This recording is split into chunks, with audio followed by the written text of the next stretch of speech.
छत्तीसगढ़ में कांग्रेस मिशन 23 को फतह करने की रणनीति पर काम कर रही है। सत्ता और संगठन में बदलाव की बयार चल पड़ी है। इस बयार में डैमेज कंट्रोल करने पर भी पार्टी का फोकस है। पहले राज्य में कांग्रेस की कमान दीपक बैज को देने के बाद अब भूपेश कैबिनेट में बदलाव हो रहा है।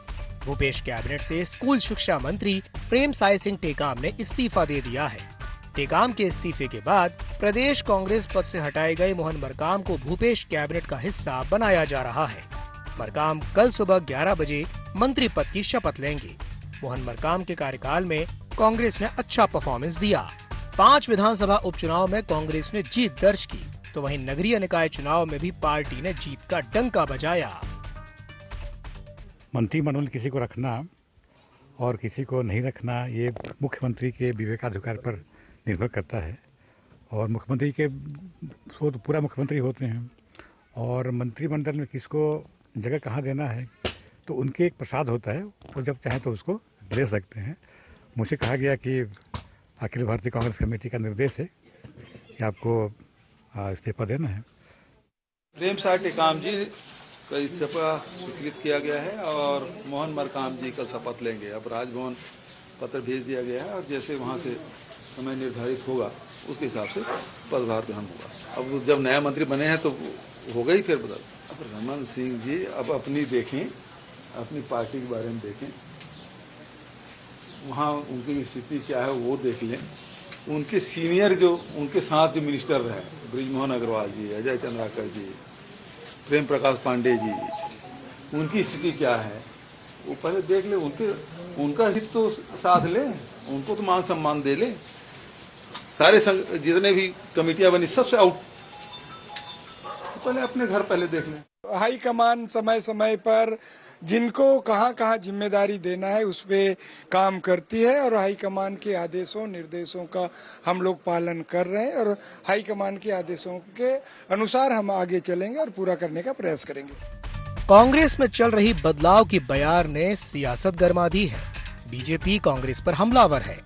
बीजेपी ने तंज कसते हुए कहा कि मोहन मरकाम को प्रदेश अध्यक्ष से हटाकर नया प्रदेश अध्यक्ष बनाया गया। कंपनसेट करने के लिए कुछ न कुछ तो करना था, इसलिए 100 दिन के लिए मंत्री बनाकर झुनझुना पकड़ा दिया गया है। अब ये है कि प्रदेश अध्यक्ष से हटाया गया और एक नए अध्यक्ष बनाया गया, तो इसको कंपनसेट करने के लिए कुछ न कुछ करना था, इसलिए 100 दिन के लिए मंत्री बना दिया। झुनझुना इसको बड़ा वाला पकड़ा दिया, तो इससे क्या फर्क पड़ेगा। कांग्रेस हार रही है बुरी तरीके से पीछे रहेगी, कोई फर्क नहीं पड़ता। छत्तीसगढ़ में विधानसभा चुनाव को महज 3 महीने का समय बचा हुआ है। ऐसे में सियासी हलचल बढ़ गई है। कांग्रेस में संगठन से लेकर कैबिनेट स्तर तक बदलाव की बयार चल पड़ी है। इसके साथ ही सियासी वार पलटवार का दौर भी शुरू हो गया है। अब देखना दिलचस्प होगा कि ये बदलाव विधानसभा चुनाव को कितना प्रभावित करते हैं।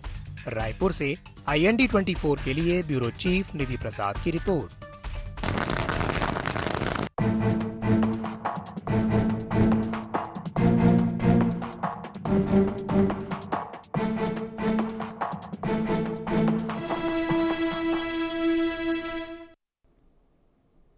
गुहार छत्तीसगढ़ बदलाव की बयार मिशन 23 तैयार में आपका स्वागत है। मैं हूं राजेश सक्सेना।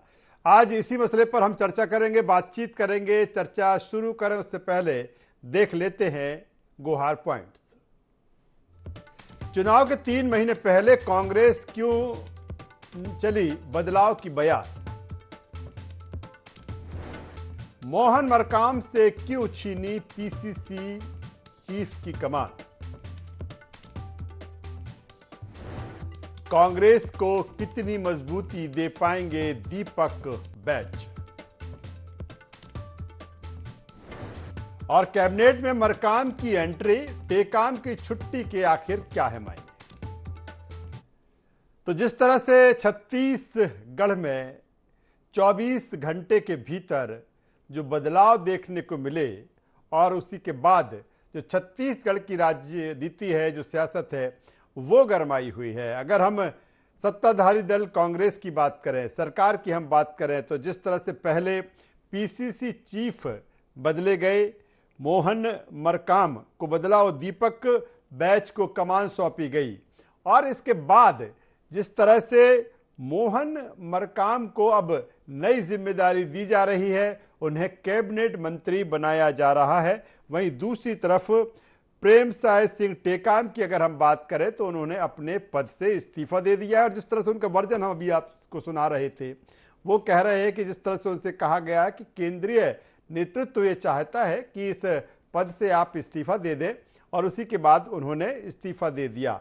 ये जो नई जमावट है, कांग्रेस की जो नई जमावट है, वो कितना कांग्रेस को फायदा देगी? क्या इस 3 से 4 महीने पहले या तकरीबन जो 100 दिन का समय बचा है, उसमें इस तरह का बदलाव किस रूप में है? आखिर इसके मायने क्या है? क्या इससे कांग्रेस और मजबूत होगी, या कहीं ना कहीं ये कोशिश है कांग्रेस की कि उन कार्यकर्ताओं को संतुष्ट किया जाए, उन कार्यकर्ताओं जिस कार्यकर्ता से ये जो नेता हैं उनका प्रतिनिधित्व करते हैं। आज इसी मसले पर हम बातचीत करेंगे, चर्चा करेंगे। चर्चा शुरू करें, अपने मेहमानों से आपका तारुफ करा देते हैं, परिचय करा देते हैं, फिर इस चर्चा को हम आगे बढ़ाएंगे। 3 मेहमान हमारे साथ में हैं। हमारे साथ में है अजय साहू जी, प्रदेश प्रवक्ता कांग्रेस। अजय जी, स्वागत करूंगा आपका। हमारे साथ में रविंद्र सिंह जी, प्रदेश प्रवक्ता भारतीय जनता पार्टी। रविंद्र जी, आपका स्वागत है। और वरिष्ठ पत्रकार के शर्मा साहब हमारे साथ में है। के शर्मा साहब, आपका भी स्वागत करता हूं। मैं सीधे अजय साहू जी आपके पास में आता हूं। जिस तरह से अगर हम 24 घंटे पर नजर डालें, कई चीजें बदली गई हैं। पीसीसी चीफ को बदला गया है, दीपक बैच को जिस तरह से कमान दी गई है, और प्रेमसाय सिंह टेकाम का इस्तीफा हो चुका है, और अब नई जिम्मेदारी में होंगे पूर्व पीसीसी चीफ। किस रूप में देखा जाए कांग्रेस की इस जमावट में, क्योंकि वक्त कम है, 100 दिन का समय, और ऐसे समय में ये बदलाव है, कितना फायदा पहुंचाएगा कांग्रेस को?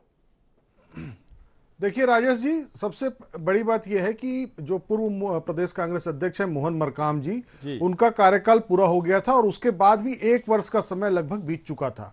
और हमारे जो अखिल भारतीय कांग्रेस कमेटी के जो चुनाव हुए थे और राष्ट्रीय अध्यक्ष का जो निर्वाचन हुआ था, उसके बाद आपने देखा होगा कि लगभग देश के विभिन्न राज्यों में प्रदेश कांग्रेस अध्यक्षों की नियुक्तियां की गई है, और उसी तारतम्य में छत्तीसगढ़ में भी दीपक बैच को इसकी कमान सौंपी गई है। निश्चित तौर पर दीपक बैच युवा हैं। हमारे यहाँ जब अधिवेशन हुआ था उसमें निर्णय लिया गया था कि 50 से कम उम्र को और युवाओं को हम 50% अवसर देंगे, तो निश्चित तौर पर उस पर एक तरीके से इम्प्लीमेंटेशन हुआ है। और दीपक बैच जैसे युवा आदिवासी चेहरे को, जो युवक कांग्रेस की पृष्ठभूमि से निकलकर आए हैं और लगातार 2 बार विधायक रहे हैं और अभी लोकसभा में कांग्रेस पार्टी के सांसद हैं, तो निश्चित तौर पर उनको जिम्मेदारी सौंपने से, और चूंकि उनको विधानसभा का चुनाव भी लड़ना है।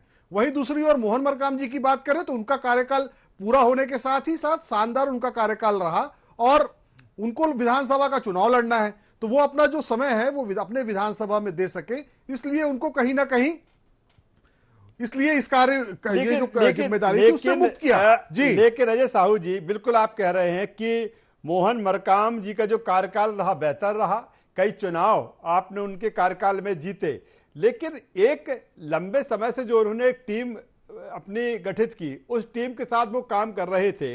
फिर 3 महीने पहले दीपक बैच को जिस तरह से आप कमान सौंप देते हैं, नहीं लगता कि उनके लिए 3 महीने में नए सिरे से जमावट करना और फिर काम करना मोहन मरकाम के बशर्ते टफ होगा उनके लिए? हालांकि आप कह रहे हैं कि युवा नेता है, एक लंबा उनके पास अनुभव है, 2 बार वो विधायक भी रहे, फिर 19 में सांसद चुने गए।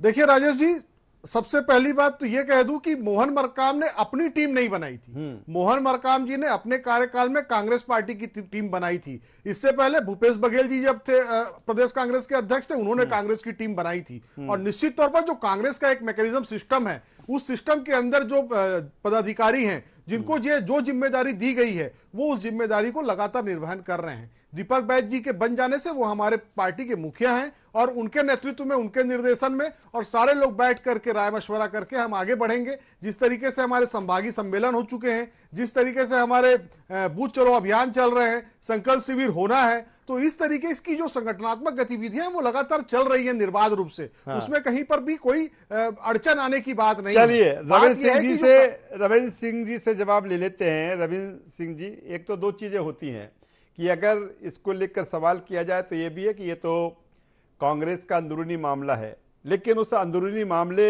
को भी देखें तो फिर आप जिस तरह से कह रहे हैं कि 100 दिन के लिए मंत्री बनाया गया या फिर पीसीसी चीफ बनाया गया, ये झुंझुना पकड़ा दिया गया है। क्यों आपको ऐसा लगता है? आपको नहीं लगता इससे कांग्रेस और मजबूत होगी और उस मजबूती के साथ वो चुनाव में जाएगी? कांग्रेस चुनाव में मजबूती पे जाएगी 100 डेज के इस तरह के कारनामे के साथ, तो हम उनका स्वागत करते हैं। कांग्रेस कहती थी हम हर वर्गों का ख्याल रखते हैं छत्तीसगढ़ में।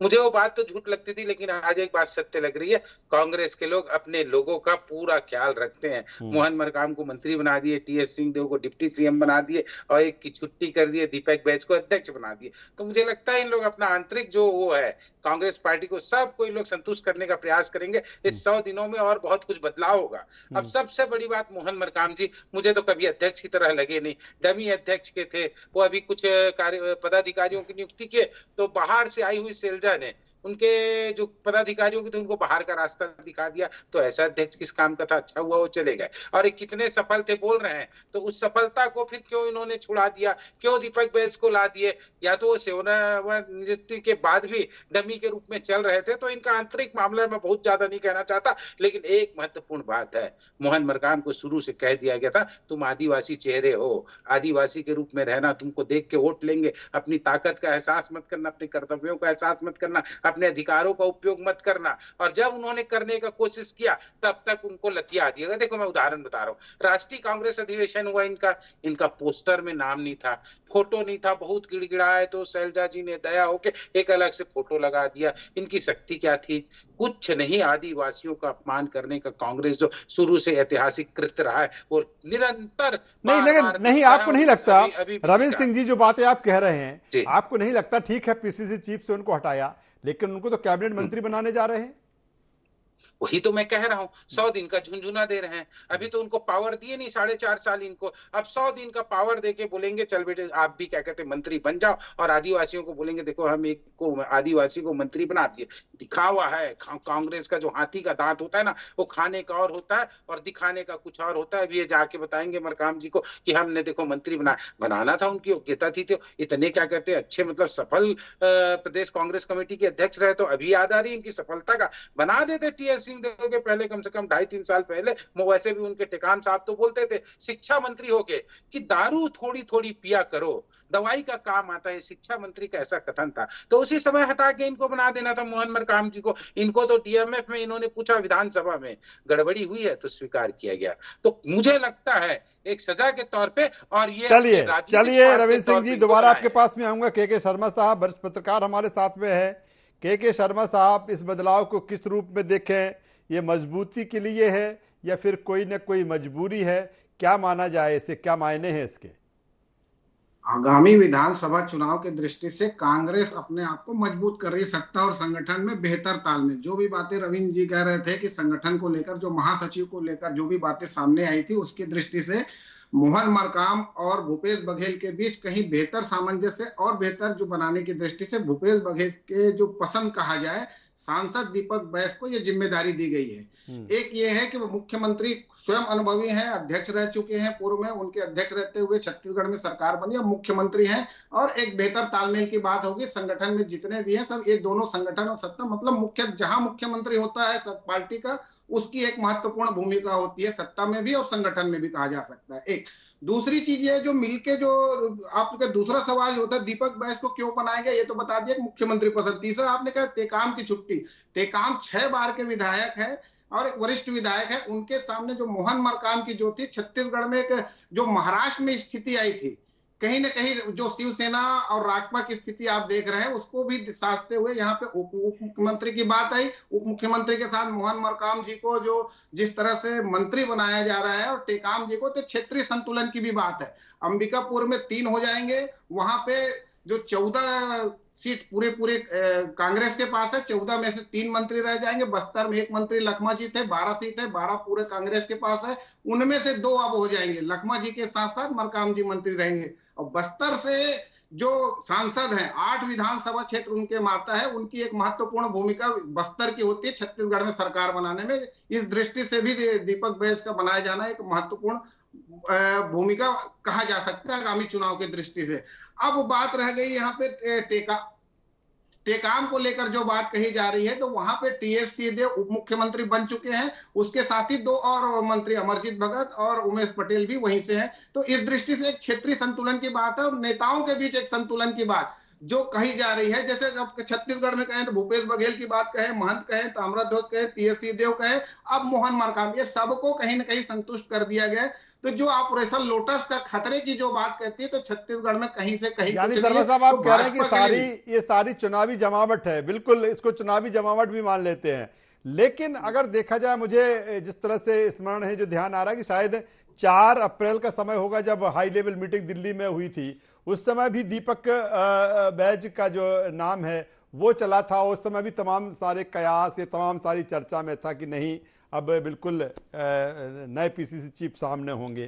क्या नहीं लगता कि अगर ठीक है डिसीजन लेना भी था, पार्टी हाईकमान ने डिसीजन ले रही है, केंद्र को हाईकमान ले रहा है कांग्रेस, ये थोड़ा पहले हो जाता तो बेहतर होता? ये कांग्रेस में पहले कहाँ होता है, आप जितना भी देखेंगे टिकट वितरण से लेकर के सब कुछ जो डिसीजन होता है अंतिम कभी तो ऐसा होता है कि दिल्ली से नाम आता है और नामांकन फार्म भरने जाते हैं। ऐसी स्थिति भी कांग्रेस में देखने को मिलती है। तो कांग्रेस में डिसीजन हाईकमान जब डिसीजन करता है तो अंतिम क्षण की बात होती है। जैसे आप टीएस सिंहदेव की जो बात है, 2.5 साल की बात है। जब शिव कुमार कर्नाटक में बात आई 2.5 साल की, तो बात है कि आपने हाईकमान ने यहाँ छत्तीसगढ़ में कहीं गड़बड़ कर दिया, अवसर नहीं दिया, या भूपेश बघेल बेहतर काम कर रहे इसके कारण अवसर नहीं मिला। इसको देखते हुए फिर आपने उप मुख्यमंत्री बना के एक विश्वसनीयता हाईकमान ने, कहीं बात रही होगी 2.5 साल की, तो उस विश्वसनीयता को कहीं कायम किया गया है। उसी तरह से छत्तीसगढ़ में बात करें तो एक बेहतर परफॉर्मेंस की बात, युवा नेतृत्व निश्चित रूप से 42 साल के युवा को यदि आज नेतृत्व दिया जा रहा है तो कांग्रेस के भविष्य के लिए बेहतर, चलिए भविष्य के लिए बेहतर है। और ये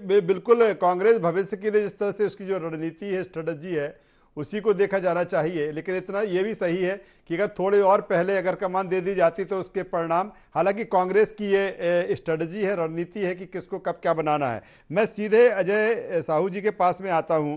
अजय जी, बस जो कुछ रविंद्र सिंह जी कह रहे हैं उसका आप पहले जवाब दे दीजिए। फिर मेरा सवाल इस बात को लेकर है कि ठीक है, आप पीसीसी चीफ से हटाकर मोहन मरकाम जी को अब मंत्री बनाने जा रहे हैं। नहीं लगता कि 3 महीने का वक्त है, 100 दिन का वक्त है, उनको अपना विभाग समझने में ही उनको लग जाएगा, तो विभाग के लिए क्या काम कर पाएंगे? हालांकि जिस तरह से ये भी कहा जा रहा है कि अब चुनाव है तो उनको अपना चुनाव भी देखना है।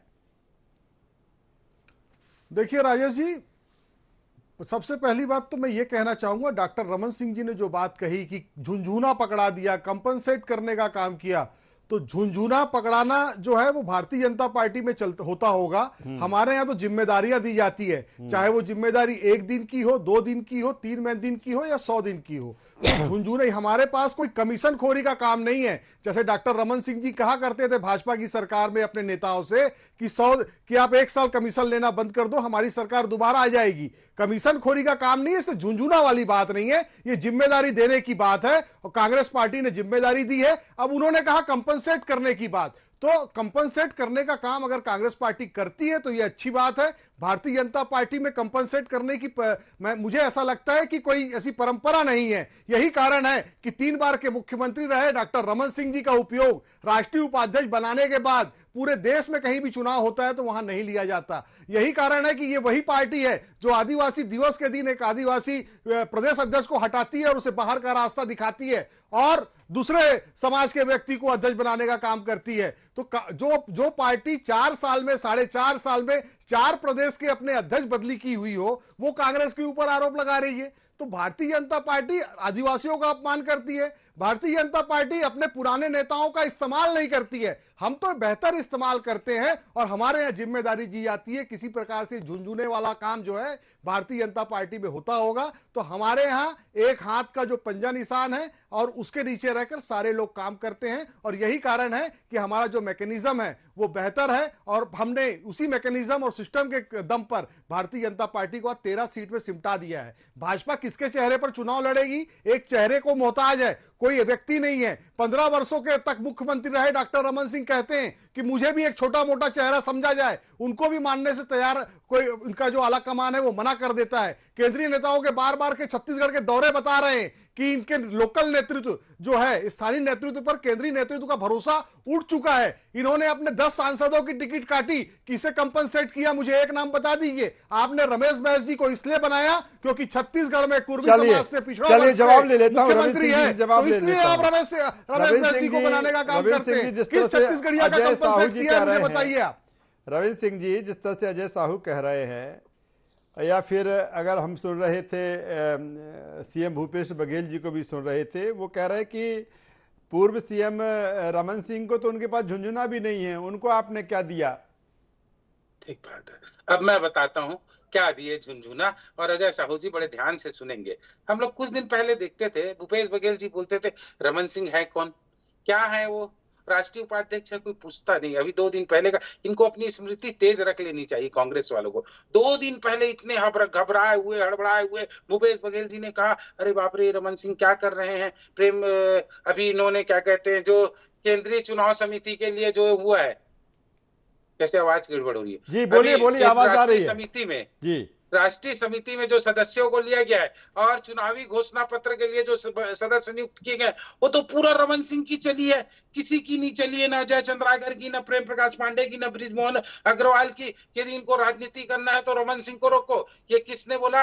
ये भूपेश बघेल जी ने कहा, और यही कहते हैं कि रमन सिंह कौन है। और आज उनको रोना पड़ रहा है कि रमन सिंह को रोको, रमन सिंह की ताकत दिख गई इनको। रमन सिंह से पूरने में ना अभी भूपेश बघेल को बहुत समय लगे। अभी उनके सामने अदने से है, बोने से। 3 बार के मुख्यमंत्री हैं डॉक्टर रमन सिंह, एक बार के मुख्यमंत्री हैं भूपेश बघेल जी। अभी उनको 10 साल उनकी बरोबरी में करना पड़ेगा। और केवल टेन्योर के मामले में नहीं बोल रहा हूं मैं, अभी उनके विचार के अनुसार, उनके आचार के अनुसार, उनकी सोच के अनुसार, उनके निर्णय लेने के अनुसार भूपेश बघेल जी अभी बहुत दूर है, बहुत दूर है। अब दूसरी बात, चेहरे की बात कर रहे हैं। क्या 2018 में भूपेश बघेल चेहरे थे विधानसभा चुनाव के?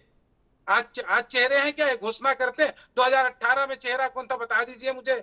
और अभी कौन होगा चेहरा? टीएस सिंहदेव, भूपेश बघेल, मोहन मरकाम की कौन, वो भी जरा बता दीजिएगा। और सुन लीजिए, झुंझुना शब्दों से हमको उतना प्रेम नहीं है जितना आपको होगा। उस दिन मंच में, भरे मंच में भूपेश बघेल जी ने कहा कि हम जितना मांगते हैं ना उससे ज्यादा देती है केंद्रीय नेतृत्व। 1 घंटे बाद उनके सुर कैसे बदल गए सुनिए।